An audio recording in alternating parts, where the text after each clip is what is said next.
Beneath Hollywood's glow, the dreams of a city rot.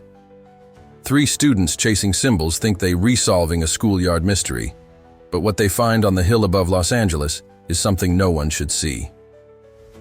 Los Angeles, 2010. On the surface, it was all neon, palm trees, and movies playing on repeat. But in the alleys and in the corners of Jefferson High, the city whispered differently. Saturday detention had gathered a trio that didn't belong together under any normal rules. Amber Carter sat cross-armed at her desk, blonde hair perfect, jacket in school colors, the silver necklace of her dead friend hidden in her palm. She was queen of the cheer squad, a professional at smiling through anything, but her eyes had been red since the funeral. Across from her, Derek Holloway slouched in black chains and smeared eyeliner.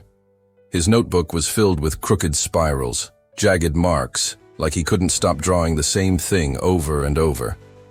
At the back, Ethan Liu typed quietly on his laptop, glasses sliding down his nose. Thin, nervous, his screen was open not to homework, but to old crime forums no one else dared to touch. On the teacher's desk sat Helena Vasquez, history professor. She corrected papers with neat strokes, barely glancing up, but her presence made the room heavier. Amber broke first. "Great. I lose my Saturday to this circus?" Derek chuckled without looking up. "Don't worry, princess. Maybe you'll learn something from us mortals." Amber snapped louder. "Say that again, goth boy, and I'll—" Ethan lifted his head. Guys, don't you think it's weird that it's us three, right here, right now?" Amber groaned. "The only weird thing is how often you say weird." Helena coughed, as if to remind them she was listening, then returned to her old, yellowed book. Not a math workbook, or a normal lesson plan. Something with Latin scrawled across the pages. Silence fell again. Then Derek noticed the mark carved into the wood of his desk. He traced it with a fingertip. The shape was crooked but familiar, the same symbol he'd been drawing for weeks without knowing why. He leaned forward, whispering, "Hey, look at this." Amber leaned back to see. Her breath caught. "That's the same mark, from the mural where they found my friend's necklace." Her fingers tightened around the silver chain in her hand. By Monday, detention was behind them, but the conversation wasn't. Curiosity overrode hostility. By Friday night, they were sneaking into a library that hadn't opened in decades. The abandoned East LA library groaned under their footsteps. Windows shattered, dust thick, the air damp like a crypt. Their phone flashlights cast long beams across toppled shelves and graffiti. Amber hugged her necklace tight. Derek traced the walls where more of the strange symbols were scratched, half erased by time. Ethan dug through filing cabinets, pulling yellowed folders and moldy newspapers.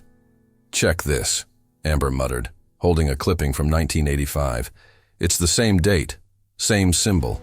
Ethan unrolled a map, almost falling apart in his hands. Circles were drawn by hand years ago, all around Los Angeles, and always one spot repeated in the center. "Look, Griffith Park, it's always there." Derek found another photo. A crime scene, black and white, officers blurred around a covered body.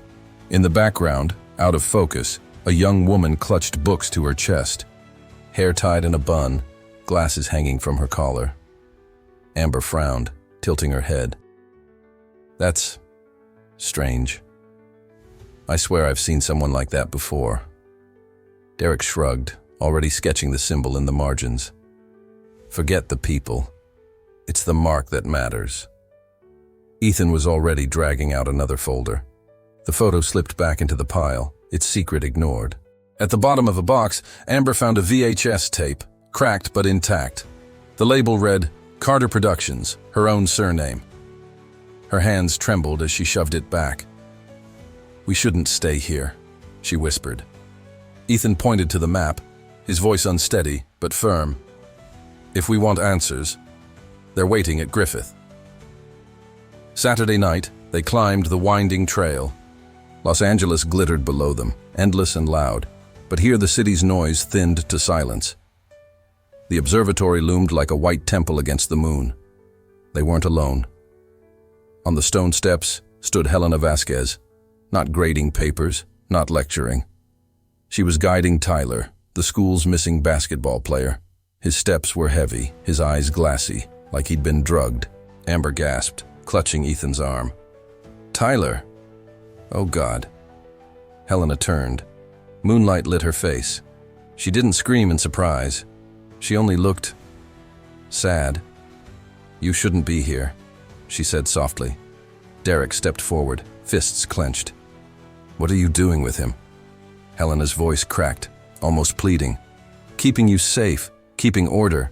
He requires devotion, and someone has to choose." Amber's voice rose, breaking. "You've lost your mind." And then the temperature seemed to fall. A figure appeared at the observatory's doors, a man pale as marble, dressed in a perfect dark suit. He didn't belong here. His outline was sharp against the light, his presence crushing, almost supernatural. Helena dropped to her knees. "Here he is, as you asked." The pale man said nothing. He rested a hand on Tyler's shoulder, steering him gently but firmly inside. Helena wept openly, covering her face, unable to watch. Before disappearing into the dark interior, the figure turned his head. His eyes found the three students on the steps, a look colder than night, a warning or a promise. The silence after was unbearable. Amber's tears fell hot on her cheeks. Ethan's hands shook so hard he almost dropped his laptop. Derek stood frozen, jaw tight, knuckles white around his notebook. Amber whispered, voice trembling with fury. "He knows who we are." Ethan swallowed. "And he'll come back." Derek finally looked at them, his voice low and raw. "Then next time, we'll be ready." Behind them, the city glowed like an endless stage. Ahead, the observatory's doors closed with a thunderous echo, sealing its secret. Los Angeles slept. But for them, the night had just begun.